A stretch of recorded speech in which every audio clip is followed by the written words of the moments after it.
And we are live once again. Good evening, folks. Mobile Giza here. Welcome to Friday Night Tech Talk. And I'm so glad for any of you that are here. And well, two of the most faithful are here. Brian's been here for half an hour. And here's Eleanor. Eleanor, as always, glad that you're here. So last week you two were the first two. You were reverse. Eleanor was first, Brian was second. Today it's quite the reverse. So appreciate your faithfulness. If you're new here, we do this every Friday night. We pick out some articles about tech and go over them. If there's a very big event or story that week, I try to highlight that. But other than that, I try to find interesting articles that those of us who are interested in tech might enjoy, especially articles that I see that I figure you probably aren't seeing everywhere else. And if you're new here, please type something in the comments and say hello. Let us know where you're from. And as I'm going through the stories, just feel free to join in and say whatever you want in the comments, and I will most likely respond fairly quickly. So, as we do every week, I'm going to show you where the show notes are for tonight's show, and that'll be on my website. So, let me show you that. And I hit the wrong button. Let's see, I want to share screen. Wait a minute. Wrong button. Stop screen. Try again. Okay. Window. Yeah, there's the right screen. So if you want to follow along in the show notes, just go to mobilegeezer.wordpress.com. Click on today's date. You'll get just the show notes for tonight's show. And as I do every week, while we are here, I'll give you a highlight of what we're going to be talking about and which articles I picked out. And the big one since yesterday, now everybody's on this story. Oh, pardon my fumble fingers. No OnePlus Open 2 coming in 2025. OnePlus made that official yesterday, and boy, there's a ton of videos out about it today. Shane Craig had made a video last week speculating that he didn't think that there was going to be a OnePlus Open 2, and he gave his reasons why, and turned out he was right. And pretty much everybody has given him kudos for pretty much being the first one to come right out and state that he thought it wouldn't happen. And Brian's typing in, and he's saying maybe it's better that way. Now, One Big Now, some gadget guy, he did a video last night, and he thought maybe it wasn't a bad strategy. I agreed with him. I think and I don't have my OnePlus Open today. I didn't take it, pardon me, didn't take it to work with me today. But a lot of people are still saying, even though the OnePlus Open is, what, a year and a half old now, it's still the best big folding phone out there. I would tend to agree, although I don't have any of the Samsung Zs or the Pixel. But it's still considered a great folding phone. And, hopefully they'll get back to it next year. It seems like they might be trying to push the Oppo N5 and just make that one phone, not two separate phones like the OnePlus Open and the Oppo, because the OnePlus Open is always basically the same phone as the Oppo, just not released. The Oppo is not released in the United States. So maybe that will change now. See, Brian is saying when the new OnePlus Open Fold 2 comes out, it will have more upgrades. And that's part of the reason why I thought maybe it's not a bad strategy at all. But will it come out? Nobody knows. But we'll go over the story, and it's not very long. It's just basically their announcement. So I decided to start with that.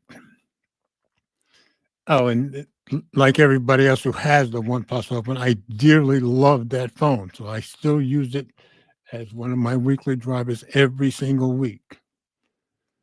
So, oh, I often forget to tell you which phones I took to work on Friday, but today I had the iPhone, the iPhone 15 Pro Max and my Pixel 9 Pro. So those were the two phones I had with me today. So let's continue on with my little preview of the stories. So after the OnePlus, the next big thing everybody's, and we've been speculating on this for what, a week and a half now?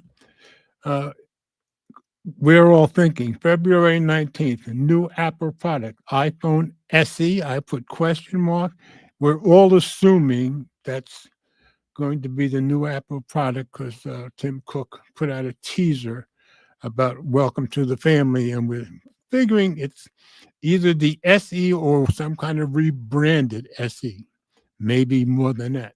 So anyway, that'll be next Wednesday. So we'll see about that. So I've got that one on Phone Arena. We'll go through that story. Next up, I figured I better put something in there about President's Day. So I found one on Tech Radar that has a pretty good listing of some of the President's Day sales. Of course, this is for people in the U.S. So we'll go over that. I won't go every line of that, but I'll try to hit all the highlights to give you guys a good idea of what, and these things are all live now. So President's Day, I guess officially is Monday. And here's Ted. Good evening, folks. Shocked about the OnePlus Open 2 getting nixed. Everybody's shocked about it. The first Open was well reviewed. Yes, I love mine to death. And that was my phone of the year for the end of 2023, by the way. So you know I do love that phone. Maybe we'll get lucky and Ted will come in. So let's continue our little preview. I found a story, password, and it's on Digital Trends. Password managers, a great target for hackers. So it seems like hackers are really going after password managers, and I mean the big ones, to do their hacking. So I thought maybe everybody would want to know about that. So that's on Digital Trends. We'll go over that. And then I found a story, interesting story. Apptronik Robots Company gets $350 million in a new round of funding, and Google is joining in on this round. So it seems like the Apptronik Robotics Company is going to be a competitor with Elon's Tesla robot. So, and they're saying so in this story. So we'll see about that. Then, and none of these stories are very long. So if Ted doesn't come in, of course, you guys know it'll be a fairly short night with just me. Then I said the ongoing NVIDIA GPU shortage. I also found this on Digital Trends. And why I think that's important, I'm not a gaming guy, but the people who are into gaming and gaming computers, this is a very, very big deal. And I gather the GPUs chips are hard to get a hold of, which is making a shortage for everybody. So I think AMD might be benefiting from that too. So we'll get to that. And then my last story, BuzzFeed's new social platform wants to take on TikTok and Facebook. Oh, and by the way, TikTok is back on the Google Play Store and on the App Store as of today. So if you like I got a couple of new phones when they took it off the Play Stores and I couldn't get them on the new phones. Well, now I do have them have TikTok on all my phones, even though I don't post on TikTok. I just wanted to let you guys know if you haven't got it and you want it, well, now you can go to the Play Store or the App Store and you can get TikTok. But BuzzFeed is coming out with a new social platform, and they're saying it's going to be different. So we'll go over that, and that I found that from Phone Arena. So those are the stories that we'll go over. So nothing new. Ted, I hope you come in. Don't Ted lives in Dallas. He may be out and about. Who knows? So we'll start with our first story, which is the big story. At least to me, it's the big story. No OnePlus Open 2 coming in 2025. And I took this story on 9 to 5 Google, which is the first one I knew that wrote about it. Now, of course, everybody's written about it and made a video about it. So this came out yesterday. OnePlus will not release Open 2 Foldable in 2025. Written by Ben Schoon, who's a very good writer. I've known him at different places and followed him for a long time. So let's drop it into read a view and get rid of some of these ads. As Oppo gears up to release the Find N5, and that would have been the phone that the OnePlus 2 would have been a copy of, next week, OnePlus has just confirmed that it will not release a new Open 2 Foldable in 2025. In a new community post, OnePlus has directly confirmed that it will not release a new foldable phone in 2025. Previously, it was expected that the brand would launch a device called the Open 2 with hardware similar to the Oppo Find N5. And of course, they're both owned by the same company.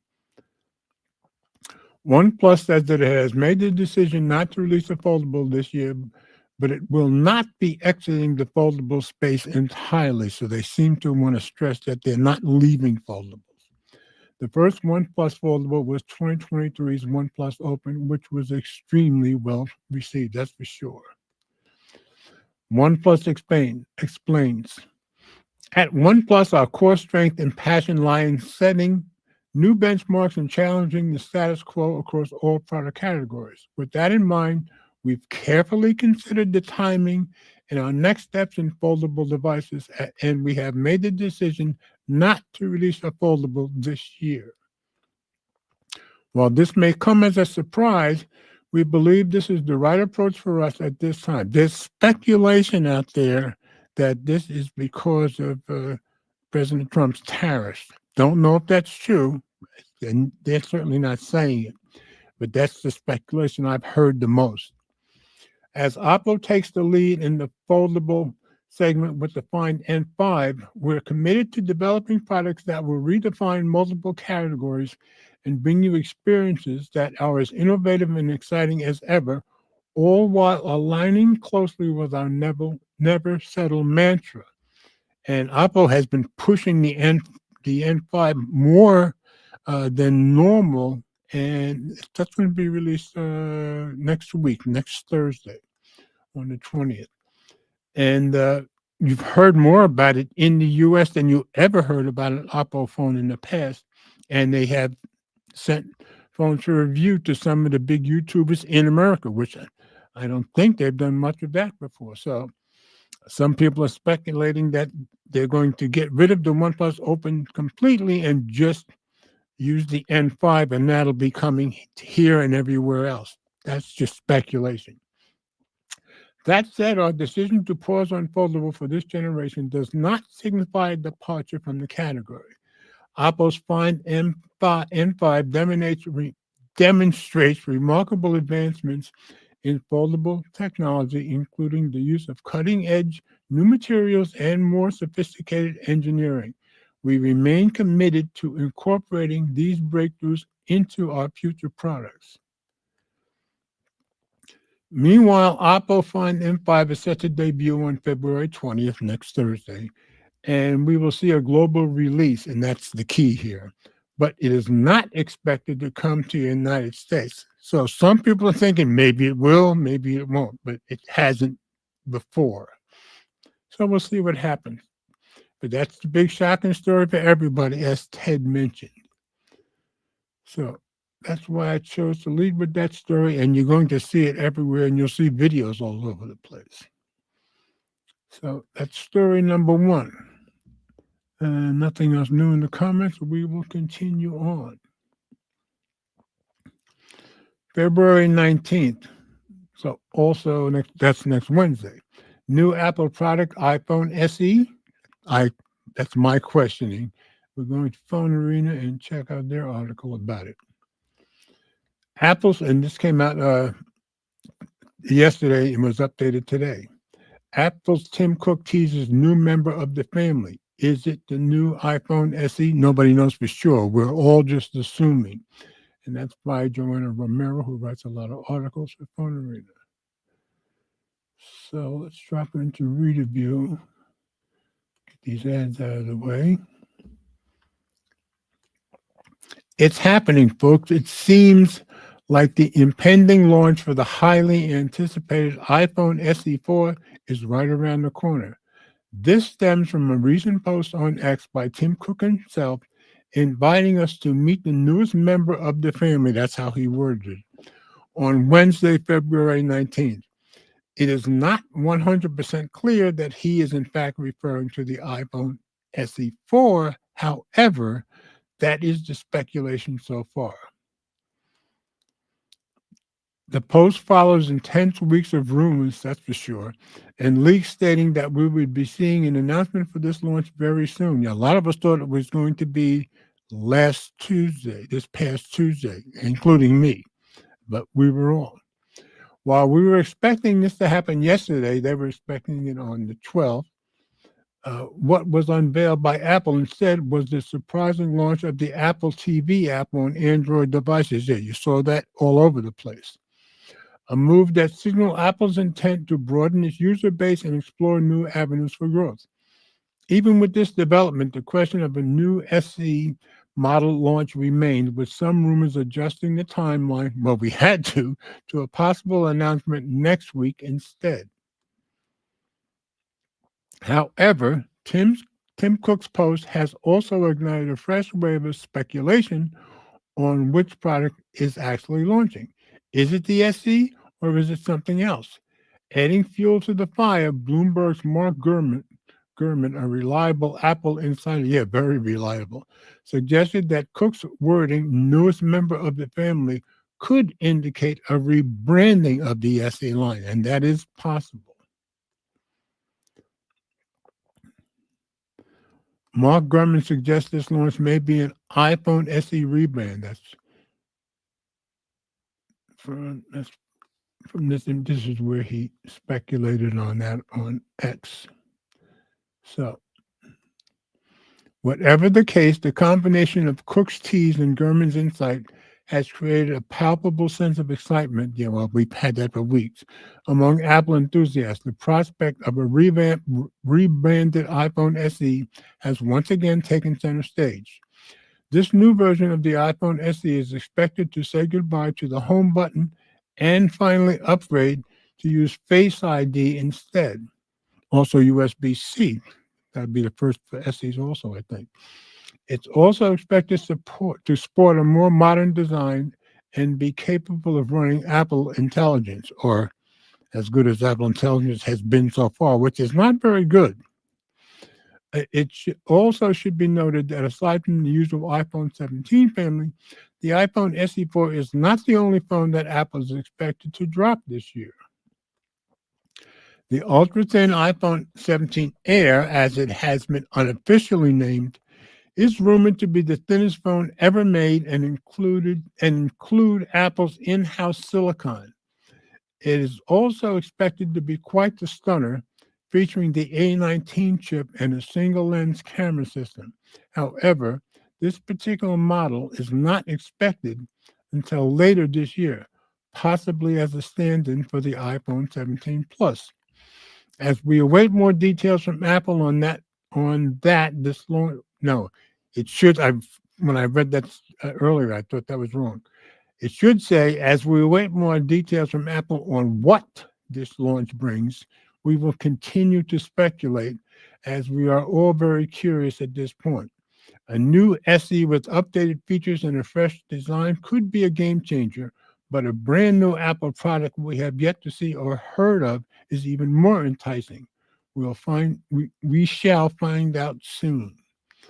So there's a lot of excitement around. Of course, like since I have the iPhone 15 Pro Max. I'm not interested in it, but there's always a lot of interest in SEs because they're cheaper and they're iPhones, and that's all that's required. So let's see. And Annette's in here. Annette, glad you're here. The whole faithful crew is showing up. So I've been through two stories so far, Annette. Just the fact that the OnePlus Open 2 will not be coming from OnePlus. And there's some speculation, and speculation from me also, that the Oppo N5 might be replacing it. So, well, I guess we'll find that at some point. And here's Big House. Good evening, Big House. Glad you're here. He's saying the SE416E, that's right. It was rumored that it might be called that, will be my first eSIM only device. That's right. You were one of the ones who really didn't like the whole eSIM thing. Yeah, I have the eSIM in my 15 Pro Max. I've kind of gotten used to it. And Kishan Patel. Thank you, Kishan. I really, really appreciate that, sir. So we're going to continue. So as I was saying to Annette, I've done the OnePlus 2 not coming story, and we speculated that next Wednesday, Apple's new product might be, or we're thinking it'll be, the iPhone SE, unless they rename it, as Big House implied. So we'll see. So we'll head on to the next story. And as I said, I felt obligated to put in a President's Day article. I looked at a bunch of articles, and I kind of like the Tech Radar article. So I just said 2025 President's Day sales that are live now. So let's go take a look. President's Day sales 2025 live. The 61, I'm not going to go over all of them. Best deals handpicked by a shopping expert. And that was written yesterday by Mackenzie Fraser. I'm sorry, day before yesterday. Shop President's Day deals from Home Depot, Amazon, Best Buy, and Lowe's. And there's others. So let's go into read a view and get rid of the ads. Oh, no, this is the one I did not want to. Oh, we'll go a couple of paragraphs, but I'm going to drop it back out of read a view because we can see all the links much, much easier. This year's President's Day sales event has arrived as retailers like Best Buy, Home Depot, Amazon, and Lowe's have already launched official offers. That means you can shop for incredible deals today on appliances, TVs, laptops, Apple devices, vacuums, and more. Notice it says today, so even 2 days ago, these were live already. As deals editor for Tech Radar, who's covered President's Day sales for 7 years, I'm combing through today's sales and handpicking all the top deals. I'm using price history on best-selling products from popular brands like Samsung, LG, Apple, and Ninja to ensure this guide is only filled with the best of the best President's Day deals. Now I'm going to drop it out of read a view for the rest, and we'll start from there. And you'll see what I mean about the links showing up much better. Okay, below I've listed today's best President's Day sales, followed by the top deals on TVs, laptops, Apple devices, kitchen appliances, vacuums, and smart home gadgets. I've also listed my pick of the top deals of the day, like this Insignia 70-inch 4K Fire TV on sale for only $499.99, up to $800 in savings on major appliances from Samsung. That's pretty good. And Apple's all new AirPods 4 on sale for a record low price of $999. I gather that's a really good price. Today I wore my AirPods 2 and took those to work, but that's a good price for the AirPods 4. I'll update displays with more official President's Day sales leading up to President's Day, which is Monday. So make sure to bookmark this page. And this is why I dropped it out of read a view, because you couldn't see these under this heading unless you weren't in read a view. So I'll just go through a few. You guys can look this up or go to the show notes and click on this. Amazon TVs, robot vacs, and air fryers from $12.99. Apple AirPods, iPads, MacBooks from $89.99. And you can see Adidas, Best Buy, Casper, Cheap TVs, Cocoon by Sealy, Dell, DreamCloud, Home Depot, Lowe's Organization, Appliances and Tools, Mattress Firm, Nectar, Nordstrom, 40% off Boots, Coach. So there's a lot to choose from here, folks. Satva, I don't know Satva. Purple, of course, mattresses, Samsung, Target, Walmart, Wayfair, lots and lots of stuff. And then, as she said, she's highlighted her top picks: Insignia 75-inch 50 series, F50 series HD 4K Smart Fire TV. So $500 at Best Buy. So you can view the deals here. And you can see she's got them all highlighted very nicely. AirPods Pro 4, $100. That's a good deal, I gather. So I'm not, like I said, I'm not going to go through the whole thing, but you can see there are plenty of deals here, folks. So if you're shopping, this is a good time. So you can see President's Day sales all down the line. So like I said, you guys can go to Tech Radar and check this out yourself, or come to the show notes and just click on this one and it'll pull it up for you. But lots of good information there. And Big Hustle, even though he's getting his first eSIM, he says it will not be his primary. Yeah, and I, switch between all my phones. I had my, as I said, I have my iPhone 15 Pro Max today, but I didn't have it yesterday. I had it for 2 days earlier this week. I also had the OnePlus Open. So I'm always switching, but the eSIM is the one I can't switch. But you guys all know I base whatever phone is my primary phone for the day on whatever watch I'm wearing. And today I'm wearing the Pixel Watch 3.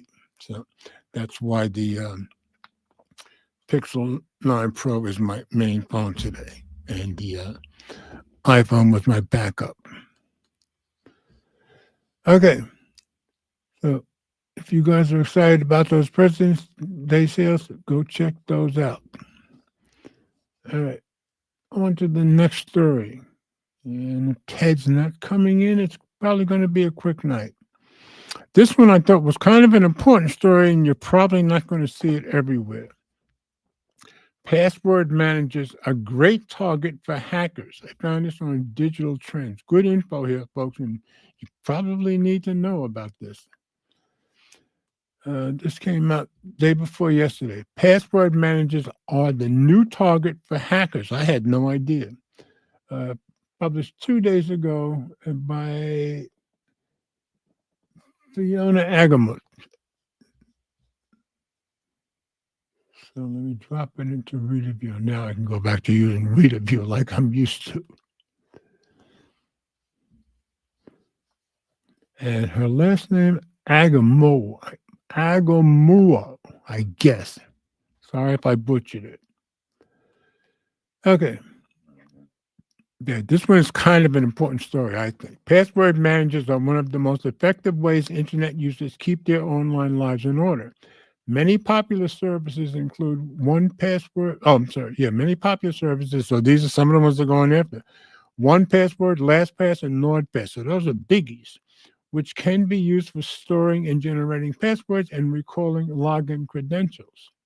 However, while you may think your passwords are secure with these platforms, cyber criminals are getting more sophisticated with their methods of hacking password managers and getting access to your digital information.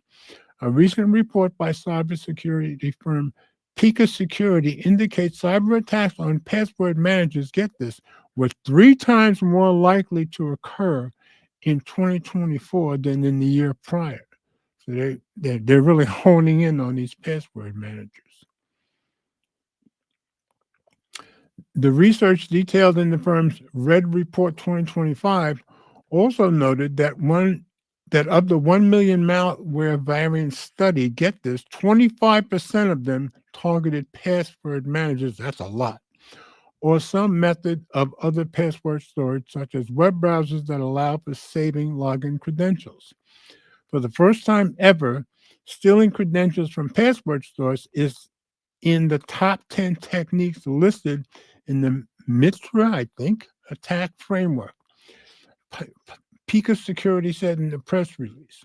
The report reveals that these top 10 techniques accounted for 93% of all malicious actions in 2024. So this is kind of a big deal, folks. The firm uses its Mitra attack framework to classify cyber attacks. Picas has determined that hackers have developed a multi-stage method of cyber attack. It's calling Sneak Thief, which entails increased stealth, persistence, and automation. Hackers perform over a dozen malicious actions to collect data without detection. That's scary stuff. Picas calls the method the perfect heist. That's scary. It's a scary name for it, too. Threat actors are leveraging sophisticated extraction methods, including memory scraping, registry harvesting, added down to the nitty gritty, and compromising local and cloud-based password stores to obtain credentials that give attackers the keys to the kingdom. Picas Security co-founder and VP of Picas Labs, Dr. Suleiman Orslan, said in a statement, Orslan recommends that password managers users utilize multi-factor authentication alongside the primary password storing method. Additionally, he suggests never reusing passwords. That's kind of tough, particularly if they are being stored in a password manager. So it sounds like they're less safe than they used to be for sure. While artificial intelligence is a quickly growing trend in today's cybersecurity space, Red reports noted no significant increase in cyber criminals using AI-driven malware in 2024. Not yet. So I think it's kind of an important story, and I certainly think we all need to be aware that password manager hacks are on the increase. So I should definitely let you guys know about that.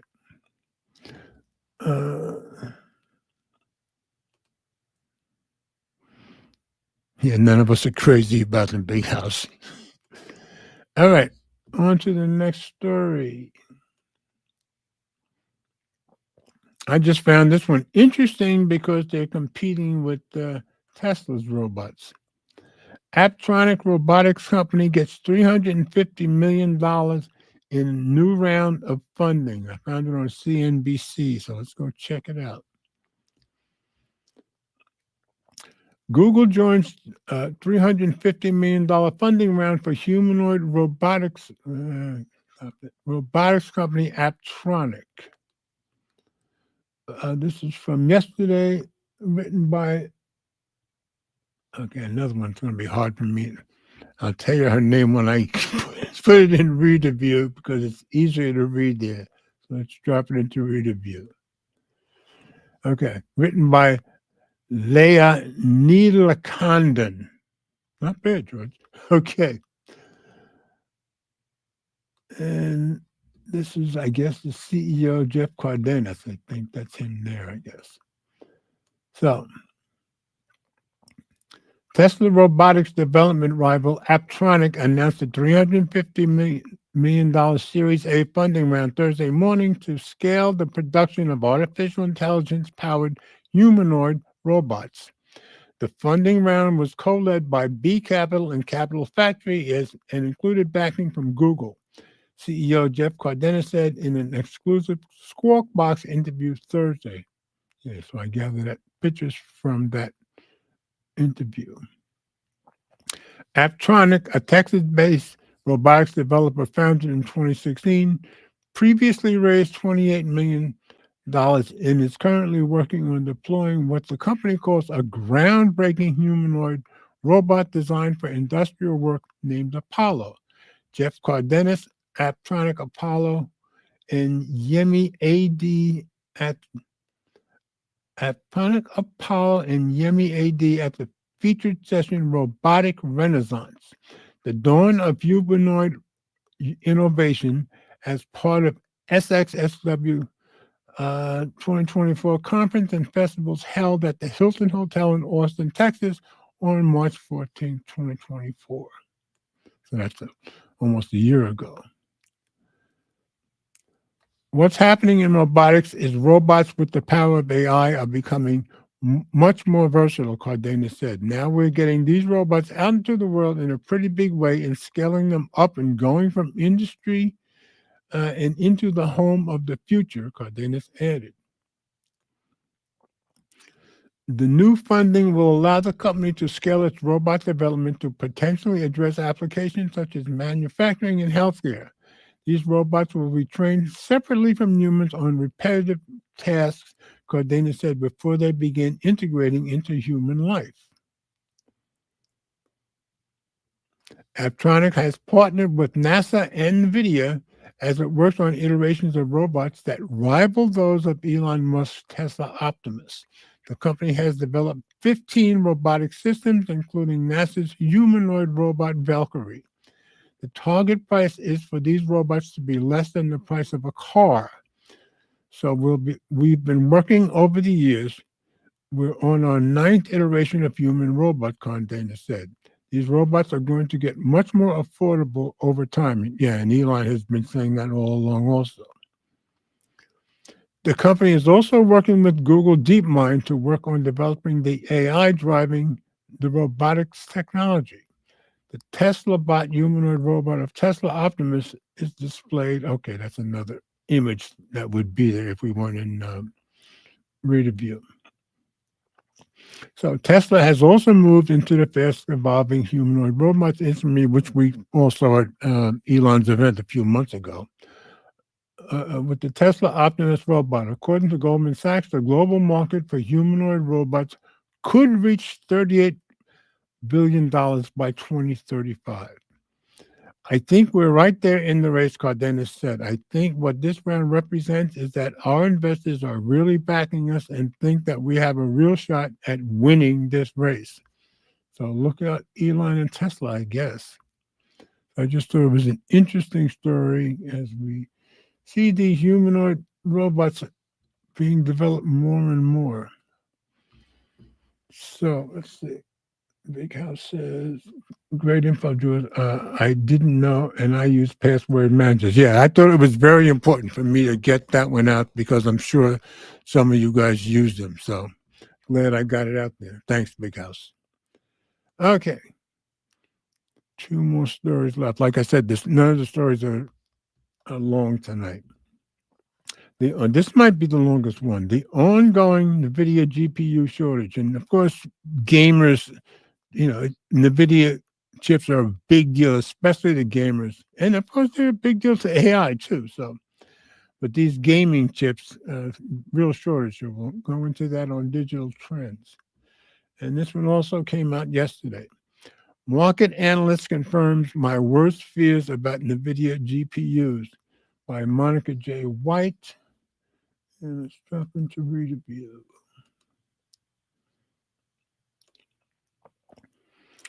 Hello again, GPU shortage. We really didn't miss you. So I guess there was a point where there wasn't a shortage, but I guess it's back again. Although the RTX 50 series is technically here, the reality isn't that simple. The RTX 5090 and RTX 5080 launched in January in a very limited capacity, and now it looks like the other graphics cards in the lineup may have to pay the price. And like I said, this seems to be mostly related to gamers, but we know this is that's a big market for NVIDIA. According to Ming-Chi Kuo, who's always, well, not always, but I guess pretty much always right, a well-known market analyst, the release dates for NVIDIA's best graphics card for gamers are being pushed back. Worse yet, the GPUs will likely sell out the moment they hit the shelves, which is probably going to drive the prices up too. And I think that's mentioned here too. Kuo reports that chip supply constraints are causing shortages, but this is no news to us. The RTX 5090 sold out almost as soon as it hit the shelves, and some retailers report that we might have to wait until June for the GPUs to come back in stock. That's a long time. Meanwhile, get this, scalpers are having a field day on eBay selling the cards at a massive markup, and this is weird, or even selling photos of the GPU at $2,000. I guess you can duplicate it from I don't know. But photos for $2,000. That amazed me. Most gamers hoped that these issues would be resolved by the time NVIDIA's most popular GPUs became available. So far, two more models have been confirmed, with the RTX 5070 Ti rumored to launch in just a week on February 20th. A lot of things happening on the 20th. The RTX 5070 is said to follow in early March, which will put it in direct competition with AMD's RX 9070 XT, a card that has already faced its own share of issues. I don't think they tell us what those issues are. Okay. Ming-Chi Kuo also shed some light on a possible release date for the RTX 5060, which will likely follow in the footsteps of the RTX 3060 and the RTX 4060 and go on to become the go-to NVIDIA GPU for mainstream gamers. So this is a huge deal of gamers. Unfortunately, those of us who want a new GPU may have to wait because Kuo predicts that the RTX 5060 won't arrive until April, so everything's getting pushed back. With the staggered release date, I was hopeful that we'd have plenty of RTX 5070s and RTX 5060s to go around, but Kuo doubts that. The analyst claims that NVIDIA's mainstream chips will also face the same supply issues as their far more expensive counterparts, which is the ones we mentioned already. As a result, we might witness another paper launch where the GPUs are theoretically available, but no one gets to actually buy them without paying scalper premiums, that is. Another ex-user, Kakashi, spoke to some retailers in Taiwan to figure out whether the RTX 5090 and 5080 would soon come back in stock.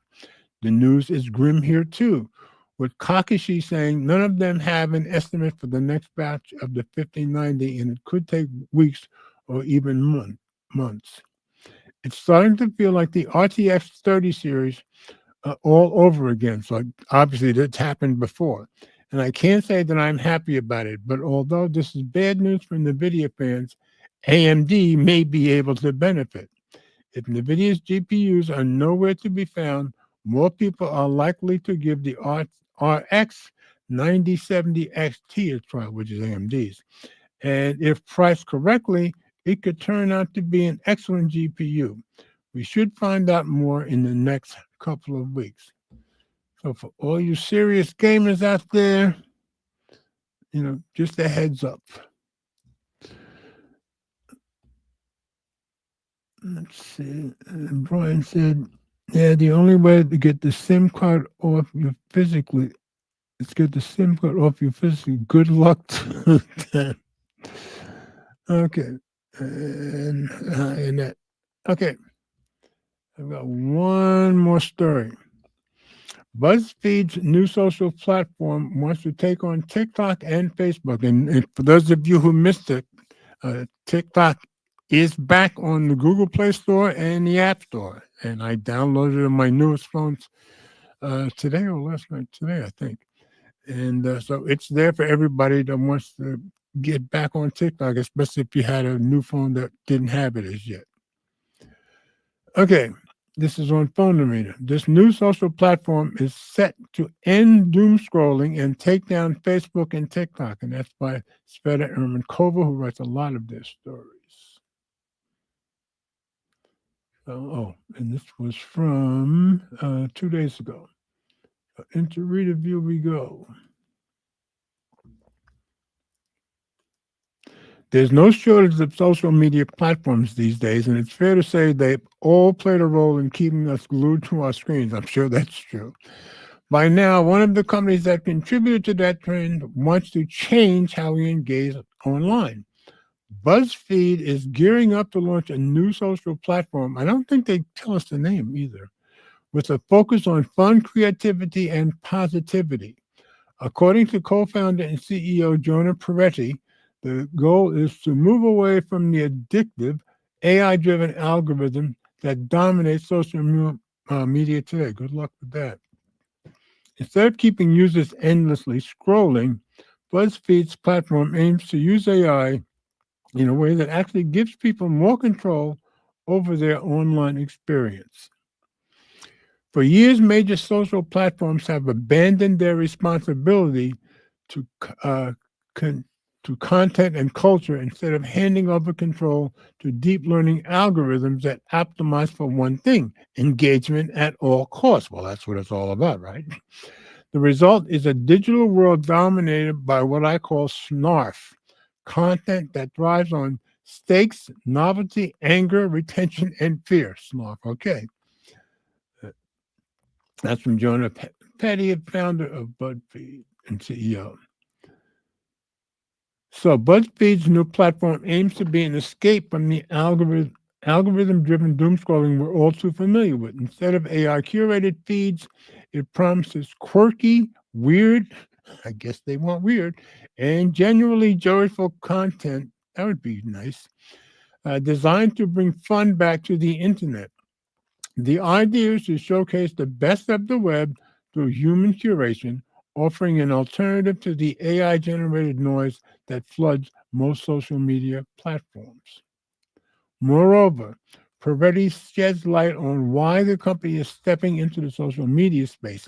He points out how platforms like TikTok, Instagram, and Facebook rely heavily on AI algorithms that prioritize engagement over everything else. Instead of real human judgment, these platforms let AI push the kind of content that triggers compulsive reactions. He basically calls out how creators exaggerate everything, well, that's true, to make it seem urgent and life altering, act like their content is groundbreaking, and stir up anger just to boost engagement. Yeah, and I always think the fact that I don't do that is why I'm still so small. But I couldn't bring myself to do that. And honestly, I think he's not wrong. And that's exactly why many people, myself included, find traditional social media exhausting and frankly not worth the time. Isn't exactly innocent of using the same tactics either. So I guess it's a change for them. But now the company, which also owns HuffPost and Tasty, wants to take a different approach. Early sign-ups for BuzzFeed's social network are already open on its website. So I guess if you want to see it, go to BuzzFeed's website and sign up. However, the big question remains, will this platform actually offer something different from Facebook or TikTok? And more importantly, will it really fix the internet? I wouldn't count on that. We'll just have to wait and see. And notice they don't tell us any names. I'm guessing that they probably haven't even settled on a final name as yet. That's my guess.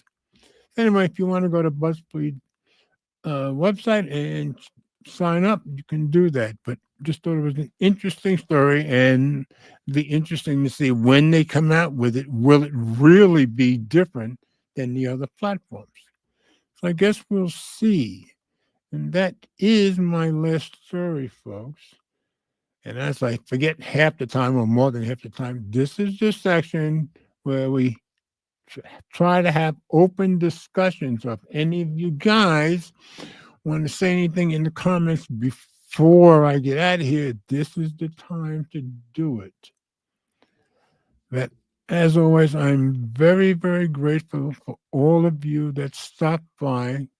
And I'll give anybody that wants to type something in a minute while I'm stopping my sharing of screen.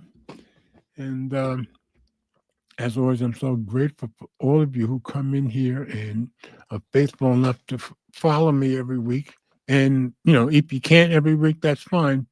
But you guys just make it all worth it for me. So I guess that's it for this week. Maybe we'll get lucky and get Ted in here next week. And of course, we never know when Mike and will pop in. But Mike has been more active with his own Simply Your Device website. And he also has a new one, gig work in South Jersey. He's only got, I don't know, 10, 15 subscribers, including me. But he talks about what it's like delivering for DoorDash and Amazon. And it's kind of interesting. So if you get a chance, take a look at those. So it's gig work in South Jersey, and his regular one is Simply Your Device. But he's getting more active again, which I think is great. So I hope all of you have a wonderful and very blessed weekend. There's Brian being as faithful as always. Thank you, Brian. You are very, very faithful, and it's very much appreciated. So I hope everybody has a blessed weekend, and I will see you guys next week. And let's always remember we all do better when we love each other. See you, folks.